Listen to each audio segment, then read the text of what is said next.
Oke, S26 Ultra. Gue udah pakai ini 2 bulanan dan ini sejujur-jujurnya opini gue.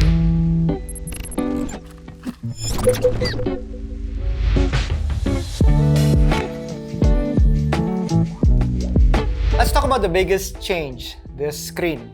Jadi, kalau ngomongin S26 Ultra, hal pertama yang kita omongin harus layarnya. Samsung bisa dibilang inovatif banget dengan berani bikin sesuatu yang beda secara hardware dibanding brand smartphone manapun. Mereka yang pertama di layar lipat waktu itu, mereka juga yang pertama di layar dengan fitur privacy display.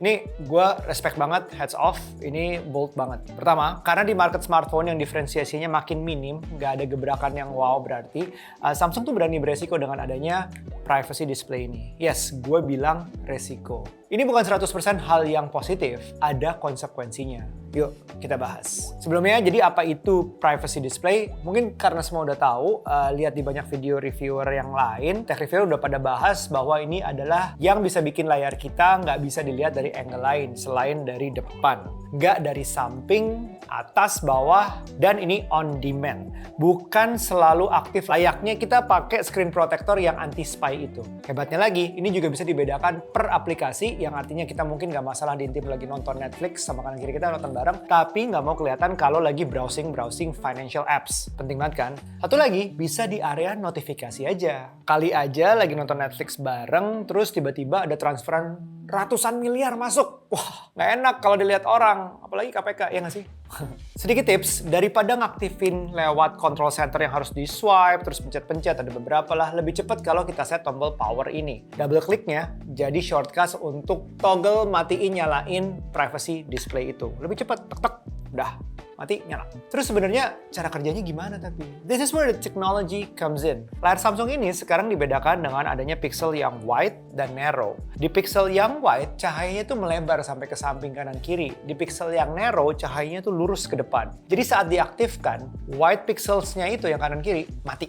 That's clever. Dan kalau di mikroskop akan kelihatan pixel-pixelnya itu yang mati. Kenapa ini risiko? Ini menariknya. Pertama, memang lebih gelap saat diaktifkan. Jelas ada pixel yang mati, tapi bukan cuma itu. Saat non-aktif itu ada pengorbanannya. Warna pun kerasa berbeda. Coba ya, kalau kita bandingkan dengan S25 Ultra, dia kelihatan. Kadang kalau ngedit foto dan video, suka nggak yakin gitu. Ini warnanya udah bener belum ya?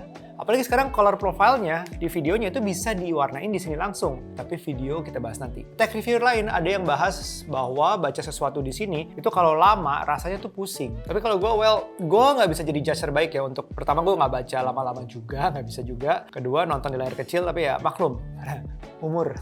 Gue tanya teman gue yang relatif muda, ya mereka kaitannya normal-normal aja. Yes, it is a gamble. Ada trade-off-nya. Sukseskah gamblingnya? Privacy display bukan satu-satunya upgrade sih. Jadi kita harus bahas lebih dalam dulu.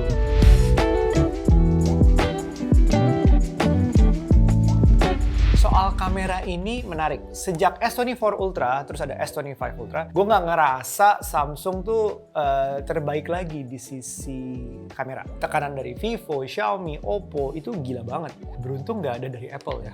Karena gue juga ngerasa iPhone udah sampai 17 Pro Max pun sekarang ya meh lah soal kamera. Sorry. Lalu ada apa di S26 Ultra ini? Secara spesifikasi lensanya ya, perkembangan dalam tanda kutip cuma ada di bukaan yang naik di salah satu lensanya. Dari f1.9 ke f1.4. Bukaan ini artinya bisa diterima cahaya lebih banyak lagi masuk ke dalamnya, terutama untuk nitografinya. Hasil-hasilnya mungkin bisa dilihat dan dinilai sendiri.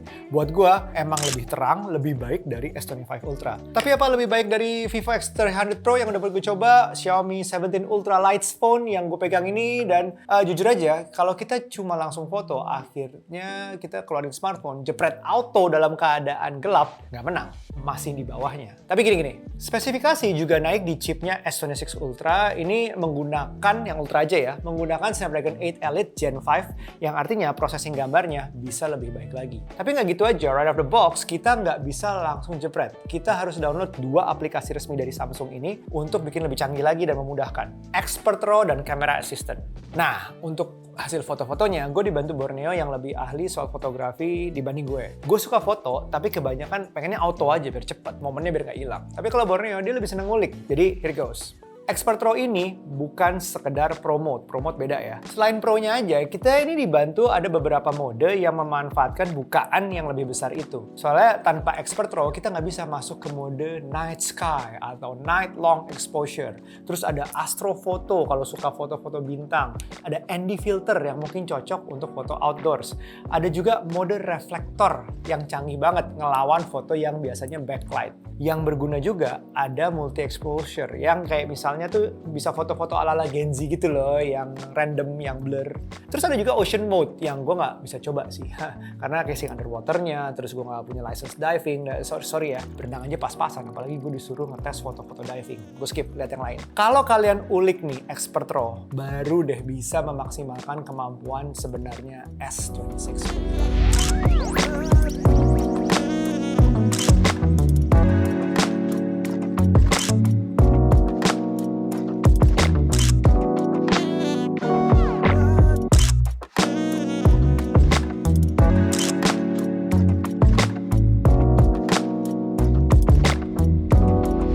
Sedangkan kamera assistant, well, ini semacam extra settings yang tujuannya bikin gampang lah. Contoh autofocus speed dan sensitivity. Jadi gue bisa bedain antara foto dan video. Kalau foto gue pengennya tuh fokusnya cepet dapetnya. Tapi kalau video, kalau kecepetan itu kayak jumpy. Jadi gue pelanin. Sedangkan ya foto ya balik lagi cepet. Sisanya kalian explore sendiri. Ini preference masing-masing. Wajib download 2 aplikasi ini resmi dari Samsung kalau emang suka exploring foto-foto dan maksimalin kameranya. Tapi kalau nggak apa-apa. Emang udah happy sama hasil foto dan videonya, nggak apa-apa juga. Emang kebanyakan dari kita seringnya juga pakai foto-foto as is sih. Udah bagus banget, but just not the best. Nah, speaking of video, ada 2 hal yang digonggongkan Samsung di mana-mana. 1, horizontal lock. 2, locknya IPV dan coloring itu jadi satu. Kita bahas satu-satu ya. Horizontal lock ini nunjukin hebatnya kemampuan OIS dan prosesornya. Optical image stabilizer-nya tuh sekarang bisa dikunci. Artinya smartphone yang mau diputar-putar kayak gimana, gyronya kerja tetap di horizontal lock itu. Asal udah dapet satu objek yang fokus, terus dapet deh. Mau dibalik juga tetap. But to be fair, emang sehari-hari kita akan sampai muter-muter gitu nggak juga sih. Ini nunjukin kita bahwa kalau dalam keadaan ekstrim dia tetap bagus. Jadi kalau kita nggak ekstrim, ya dia lebih bagus lagi. Contoh lari lah, atau sambil ya yang lain gue serahkan ke imajinasi kalian lah. Nah, tapi sebenarnya horizontal lock ini juga ada di tempat lain. Contoh Moto Razr 360 yang kemarin gue ituin, dan udah ada beberapa Motorola lainnya. Ya Samsung lebih gong aja promonya.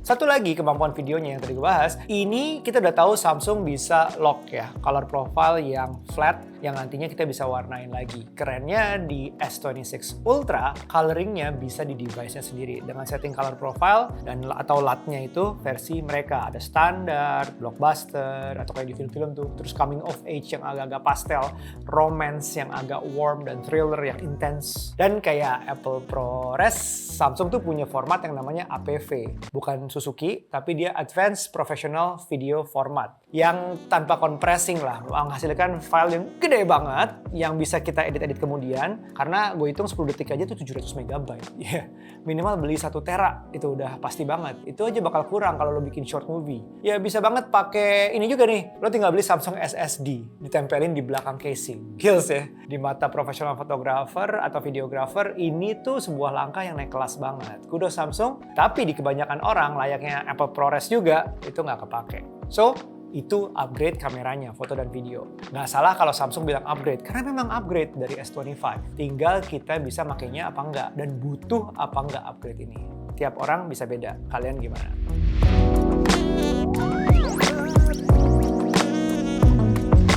Nggak Samsung kalau nggak bahas AI.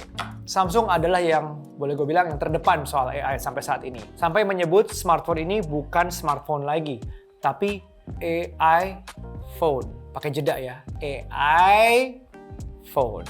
Apa yang berkembang dari AI-nya? Main seru buat dibahas. Salah satu yang dibanggakan Samsung adalah generative edit-nya. Lagi naik kelas nih. Perlu diakui memang bahwa emang Samsung yang paling bagus, paling rapih bersihinnya dibanding Android lain udah bagus, apalagi kalau dibandingin sama Apple. Itu jauh banget. Tapi ya emang Apple-nya aja sih yang bermasalah sama AI-nya. Belum beres juga mereka. Yang sampai sekarang belum juga launching Siri AI-nya segala macam. Sekarang upgrade lagi, selain kita bisa pilih-pilih pakai S Pen yang mana tuh yang masih, ini S Pen-nya masih tanpa Bluetooth ya by the way. Tapi dia bisa di prompt sekarang. Kita bisa nulis apa yang kita mau, kayak ubah warna baju, ubah jadi saljuan. Bahkan naruh foto kucing yang ketinggalan di rumah pas lebaran terus kita masukin aja dah foto bareng keluarga sama kucing.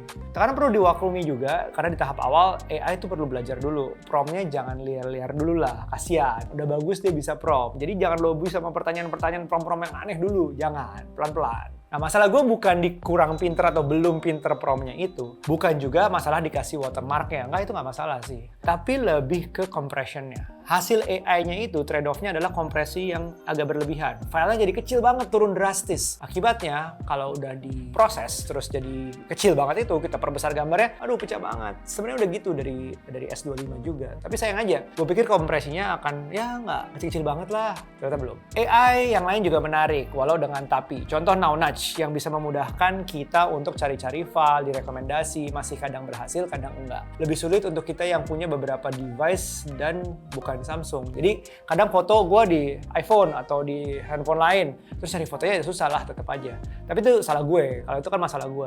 Bukan common problems di banyak orang kalau emang stick ke Samsung aja. Tapi juga kayak call screening, yang bisa jadi kayak asisten kita, angkatin dulu, telepon terus tanya dia siapa, mau titip pesan apa gimana, terus ngomong ke kita, itu keren banget, soalnya punya asisten sendiri. Tapi baru bisa bahasa Inggris. Susah kan kalau semua berharap orang tuh bisa bahasa Inggris.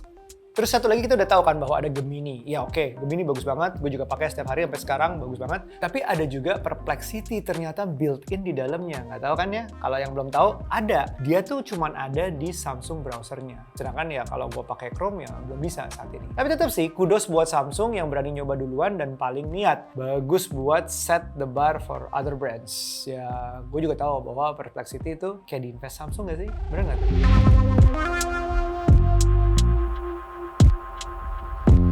Terus ada yang upgrade juga, yaitu chargernya. Sekarang udah 60 watt. Yeay, itu upgrade sih, upgrade banget. Tapi masih agak jauh dibanding brand lain yang 90 dan 100 bahkan. Samsung sebagai brand yang pernah punya pengalaman buruk dengan baterai, mungkin memang harus berhati-hati di langkah ini. Belum berani silikon karbon mungkin, sehingga belum bisa nambah kapasitas baterai sambil ngejaga ukuran dan berat smartphone-nya. Terus juga belum berani untuk kasih charger yang 90-100 watt. Ya mungkin agak kebanyakan juga, nggak perlu juga, mungkin. Nggak ngasih charger sih sebenarnya. Iya, baterai itu penting banget, apalagi kalau lagi traveling kayak gini. Gue lagi on the way ke Bandung nih sama keluarga gue. Ini a day trip, jadi bolak-balik. Kebayang banyaknya device di mobil gue ini. Tablet, laptop, smartphone, banyak banget device-nya. Karena ini day trip, jadi kita nggak bawa colokan-colokan tuh kayak hal yang sulit mungkin. Nah, sumber baterai kita cuma 2 hal, yaitu power bank Acmic Ultra dan car charger Acmic CC95 Pro. Gitu, power bank dan car charger. Acmic Ultra ini jadi jagoan banget karena gede banget, 20.000 mAh, pas banget buat day trip kayak gini.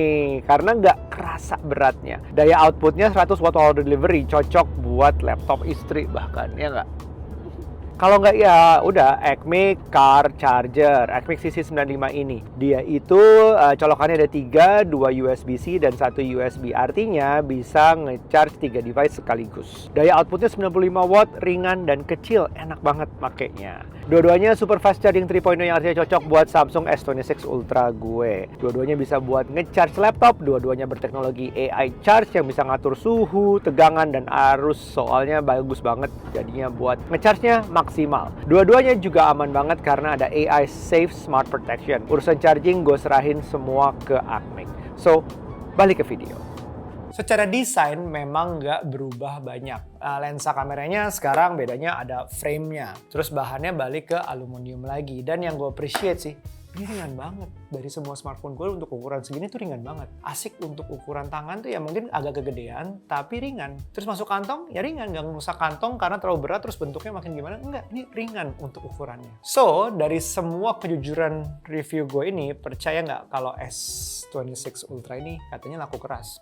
Gue pantau saat PO banyak banget yang habis. Ya bisa aja sih karena stoknya dikit. Tapi antusias teman-teman gue yang emang marketnya premium tetap cuma mikir antara Apple atau Samsung. Dan semua nanyain, gimana privacy display-nya? Bener works nggak? Yes, that privacy display ternyata matter untuk marketnya. Dengan banyaknya penipuan lewat WhatsApp, terus ada OTP yang dikirim tiba-tiba muncul notifikasi, terus lagi dilihat orang segala macem lah. Itu ternyata ya private display itu penting banget dan bukan cuma soal uang, karena emang nggak enak aja untuk beberapa orang privasinya dilihat gitu. The feeling of privacy itu dapat banget banget untuk marketnya. Walau harga naik, walau ada yang bilang upgrade-nya nggak signifikan, atau apapun lah. That privacy display innovation did its job for Samsung. So congrats Samsung, jadi pelajaran buat kita reviewer teknologi itu bukan cuma sekedar spek-speknya aja yang lebih cepat, lebih besar, lebih canggih, tapi teknologi itu harus tepat guna. Terutama untuk pasarnya, dan ini pas banget. Abis ini, feeling gue Samsung akan nemu volumenya untuk produksi privacy display lebih murah lagi